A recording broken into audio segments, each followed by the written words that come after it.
So, ngayon, gagawa ito ng mixed vegetable fermentation. So, ito the onion, then the mustard seed, at saka yung dahon na hindi ko pangalan niya. Amoy lemon lang po siya. Dagdag bango, we did olive oil, and then add the bell pepper.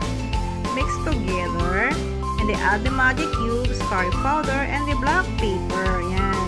Mix it well. Ganyan lang po ang paggagawa niyan sa ating vegetable fermentation. Then, add the tomato, 1 green chili, ganyan. And then, kanina naglagay ng vinegar nila pakita. And then, tomato paste po na kaunti. And then, lagay na natin yung nilagang mais yata. Yung pangalan niya para siyang mais kasi Ayan, nalaga na po siya bago ilagay po dyan. Ayan, mix together.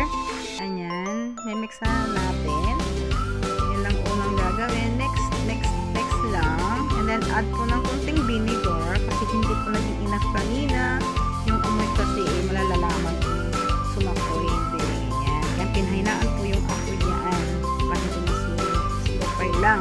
And then, lalagay na natin yung naipitong eggplant and yung ampalaya. Yung mga hindi po nagagamit sa loob ng ref, pwede natin ganyan gagawin.